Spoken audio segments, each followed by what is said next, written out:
주말 아침을 열어주는 라디오 매거진 위크엔드. 오태훈 아나운서가 함께합니다.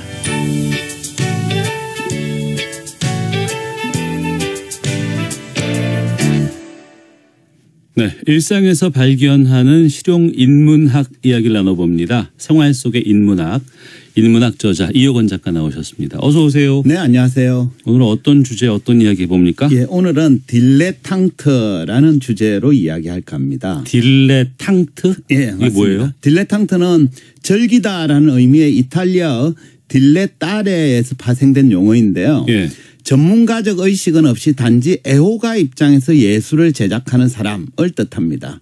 그러니까 본래 뜻으로만 보면 특별히 나쁠 것도 없는 좀 중립적인 개념이라고 할 수 있는데요. 그게 딜레탕트예요? 예. 근데 이제 현실에서는 좀 부정적으로, 그러니까 독창적 관점이나 자발성 없이 보여주기 위한 목적으로 예술을 제작하거나 소비하는 사람을 일컫습니다. 그러니까 부정적인 표현으로 좀 바뀌어 사용되고 있죠. 예. 근데 이제 딜레탕트는 요즘 회자되는 덕후라는 말과 좀 비슷해 보입니다만 다른 개념인데요.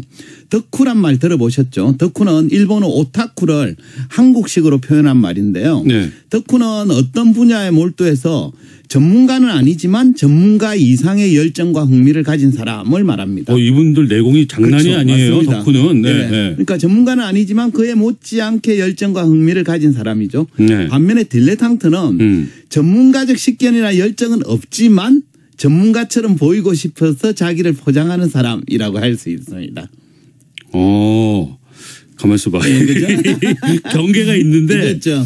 덕후는 진심이야. 예, 이건 맞습니다. 주변에서 왜 그렇게까지 해야 돼라고 하는데도 예. 열심히 하는 그런 게 있는 그렇죠. 거고 예. 딜레탕트는 저 사람 그냥 포장을 하는 그렇죠. 듯한 느낌. 맞습니다. 차이가 있네요. 예, 전혀 좀 약간 결은 다르죠. 그죠? 예. 독일 철학자 아르도노와 호르카이머가 계몽의 변정법이란 책을 공제했는데요. 거기서 오늘날 문화산업이 예술 그 자체로 소비되지 않고 대중을 기만하는 형태로 변질되고 있다 하면서 이렇게 주장합니다. 한번 들어보십시오. 오늘날 문화상품의 수용에서 사용가치라고 부를 수 있는 것은 교환가치에 의해 대체되며 향유 대신에 표를 사서 공연장에 참석한다는 사실 자체나 어떤 예술 분야의 잡다한 정보에 정통하다는 것이 더욱 중요시된다. 진정한 애호가나 감식가 대신에 명예를 얻으려는 자들만이 덜끓는다.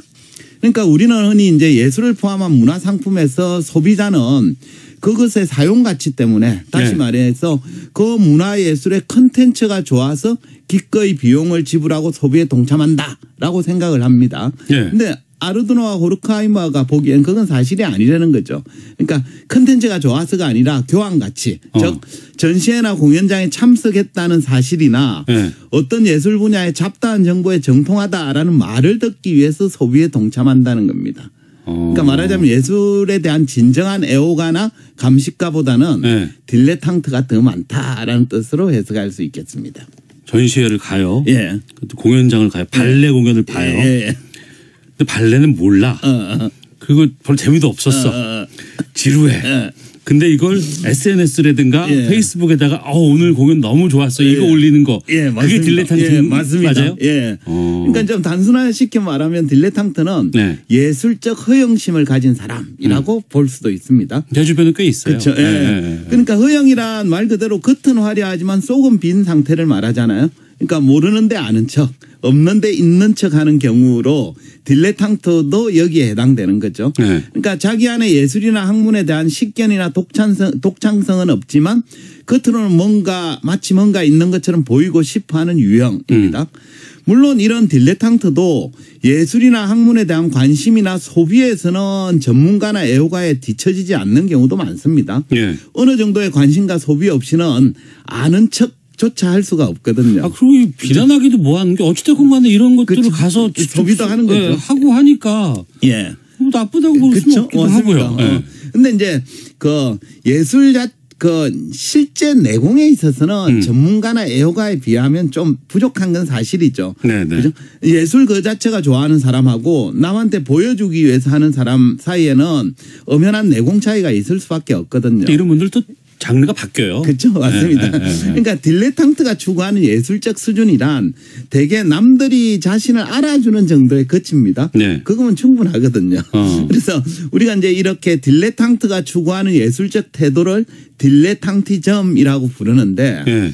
부자와 가난한 사람 중에 이 딜레탕티즘이 강한 사람은 어느 쪽일까요? 당연히 부자들이죠. 예. 이거 힘들어요. 맞습니다. 먹고 사는 게 힘든 분들이 어떻게 이런 그렇죠. 맞습니다. 예. 그러니까 딜레탕티즘은 먹고 사는 문제는 큰 걱정이 없는 사람에게서 자주 발견되는 태도입니다. 네. 말씀하신 대로 매일 끼니를 걱정하는 상황에서는 예술에 대한 허영심 이거 좀 생기기 어렵거든요. 불가능하죠. 그러니까, 예. 그러니까 딜레탕티즘은 문화예술적 소양을 나누는 사람, 즉 교양인들 또는 교양인인 척하기를 즐기는 사람 사이에서 주로 형성되는 태도인데요. 네. 책 제목 중에 이런 제목이 있어요. 사람이 알아야 할 모든 것 교양.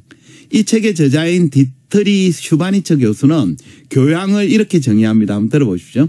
교양은 문화적인 소양이 있는 사람들과의 대화에서 어색하게 튀지 않을 수 있는 능력이다.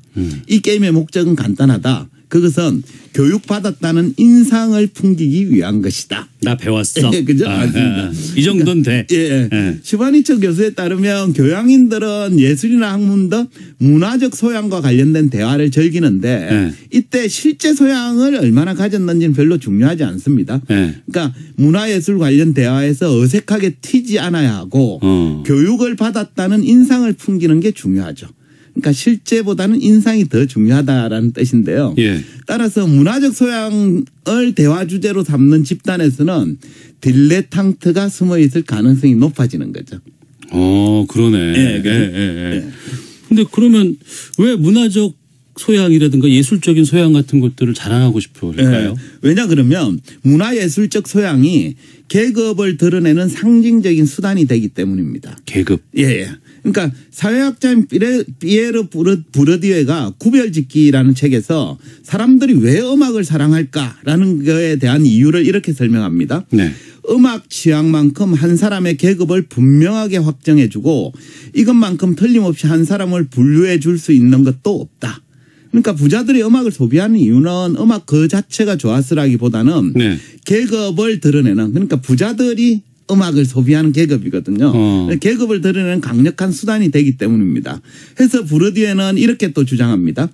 부르주아지 세계에서 음악에 대한 둔감성은 의문의 여지 없이 물질만 중시하는 야만적인 심성을 가장 깨름직하게 드러내는 형태를 대변하게 된다. 그러니까 부르주아는 시민계급 중에서 경제적 부를 이룬 계급이잖아요. 근데 만약 이들 중에서 음악에 대한 소양이 좀 부족해 보이면 돈만 있고 교양은 없는 사람처럼 비춰질 위험성이 있습니다. 따라서 어느 정도 부를 얻는 데 성공한 사람이라면 교양 있는 사람처럼 보일 필요가 있고 그 과정에서 딜레탕트로 변질될 가능성이 있는 거죠. 근데 아까도 잠깐 얘기를 했지만 이 딜레탕트가 많아지면 그 교양을 이루는 그 산업이 발전도 할 수 있죠. 발전할 수 있고 또 더 많은 사람들이 그 교양이 있는 그 분야에 관심을 더 갖게 되고 이게 나쁜가요? 예, 그러니까 이제 제가 아까 딜레탕트가 문화 예술에 대한 허영심이라고 얘기했는데 사람에 따라 정도의 차이는 있겠지만 허영심은 사실 인간이라면 누구나 조금씩은 갖고 있는 본성입니다. 그렇겠죠. 철학자 파스칼이 팡세에서 이렇게 얘기했어요. 허영은 그렇게도 깊이 인간의 마음에 닷을 내리고 있기 때문에 군인도 심부름꾼도 요리사도 인부도 제각기 자만하고 자기를 칭찬해 줄 사람을 얻으려 한다. 그리고 철학자들조차 그것을 얻고 싶어 한다. 또한 그것에 반대해서 쓰고 있는 사람들도 솜씨 좋게 썼다는 칭찬을 듣고 싶어 한다. 그러니까 파스칼에 따르면 인간은 어느 정도 누구나 허영심을 가지고 있다는 거죠. 심지어 그는 자기와 같은 철학자조차 타인이 칭찬해 주기를 바란다고 고백하고 있습니다. 심지어 허영심에 대해서 비판하는 글을 쓰는 사람조차도 자기 글을 읽고 독자가 칭찬해 주길 기대한다는 거죠. 어쩌면 지금 딜레탕트에 대해서 제가 좀 비판적인 논조로 방송을 하고 있는데요. 저 또한 예외는 아니다라고 볼 수 있겠습니다. 근데 허영이라는 단어 자체가 좀 부정적이에요. 근데 이걸 반영을 한 걸로 이제 딜레탕트를 설명을 하다 보니 예. 딜레탕트도 상당히 좀 부정적으로 느껴지긴 예, 하는데 그렇죠? 예. 왜 그렇게 될까요? 근데 이제 우리가 뭔가에 대해서 허영심을 갖는가에 대해서 그 대상이 뭔지는 좀 구분할 필요가 있겠는데요. 대상에 대해서. 흔히 이제 우리가 주변에서 흔히 접할 수 있는 허영심에는 대략 3가지 정도가 있습니다. 네. 예술적 허영심, 네. 경제적 허영심, 또 지적 허영심인데요. 예술적 허영심은 문화예술적 식견이나 역량을 가진 척하는 상태로 딜레탕트가 여기에 해당하죠. 네. 또 경제적 허영심은 부자인 척하는 상태로 명품이나 사치품 소비를 일삼는 사람이 여기에 해당될 겁니다. 마지막으로 지적 허영심은 아는 게 많은 척하는 경우인데요. 네. 뭐 전문 용어나 어려운 개념 섞어가며 말을 하거나 글을 쓰는 사람이고 아마 저 같은 사람도 3번째에 해당되지 않나 싶습니다. 근데 이 3가지 중에 그나마 괜찮다라고 생각되는 게 있을까요? 뭐 다 그닥.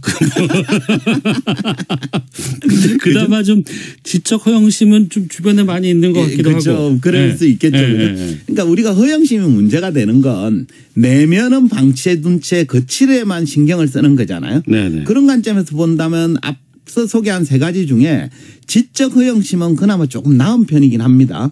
왜냐 그러면 지적 허영심은 다른 것과 달리 현장에서 발각되기가 쉽다라는 한계가 있어요. 그러니까 잘 모르는 걸 아는 척했다가는 여지없이 실력이 들통나서 창피를 당하기 쉽거든요. 그래서 지적 허영심을 가진 사람은 수모를 피하기 위해서라도 공부에 더욱 매진하게 됩니다. 그래서 허영이 아닌 지적을 갖추는 거예요. 그렇죠. 지식을. 맞습니다. 그 결과 지적 허영심은 실제 실력 향상으로 이어지는 경우가 많거든요. 그러네. 반면에 경제적 허영심이나 예술적 허영심은 쉽게 발각되지 않습니다. 그러니까 자기 분수에 맞지 않게 명품으로 온몸을 두른 사람은 카드가 펑크가 나건 빛에 쪼들리건 간에 그 현장에서는 발각되지 않거든요. 예술적 허영심도 비슷합니다. 예컨대 요즘 초현실주의나 추상주의 현대미술 같은 경우는 보면 도무지 뭘 그린지 알기도 힘든 경우 많거든요. 근데 이제 그런 그림 앞에서 딱 서서는 한 손에 턱을 대고 거하게 바라보며 고개를 끄덕이는 포즈만 취해도 예술적 교양을 좀 가진 사람처럼 보일 수 있습니다. 또 그걸 옆에서 지켜보는 것만으로는 저 사람이 전문가인지 딜레탕트인지 구분하기 힘들거든요. 말 안 하면 정말 그렇죠? 몰라요. 예, 그렇죠? 이처럼 예술적 허영심은 발각이 어렵기 때문에 역설적으로 그 상태가 지속될 가능성이 높습니다. 그렇게 되면 진정한 예술은 경험하지 못한 채 거칠에만 신경 쓰는 사람으로 남고 마는 거죠. 얄팍한 지식으로만 그 예술을 접할 수 있겠네요. 네, 그렇습니다. 파블로 피카소가 예술의 본질을 이렇게 소개했습니다. 예술의 목적은 우리 영혼에서 일상생활의 먼지를 씻어내는 것이다. 그러니까 우리가 예술을 하는 이유는 현실 너머에 있는 예술 작품을 통해서 일상생활에 찌든 먼지를 털어내고자 함입니다. 따라서 허영심으로 예술을 소비하는 딜레탕티즘으로는 먼지를 털어내기는커녕 일상생활에 먼지를 더할 가능성만 높아지는 겁니다. 그러니까 예술의 본질과는 점점 멀어지는 거죠. 결국 우리에게 필요한 건 진짜 예술이지 예술을 하는 척하는 건 아니잖아요. 그래서 각자 나는 평소에 문화예술 어떻게 소비하고 있는 건지 진짜로 소비하고 있는 건지 척하는 건지 점검을 해보면 어떨까 싶습니다. 알겠습니다. 딜레탕트에 대해 살펴봤습니다. 네. 생활 속의 인문학 이효건 작가였습니다. 고맙습니다. 네, 감사합니다. 라디오 명주 위크엔드 마치겠습니다. 오태훈이었습니다. 고맙습니다.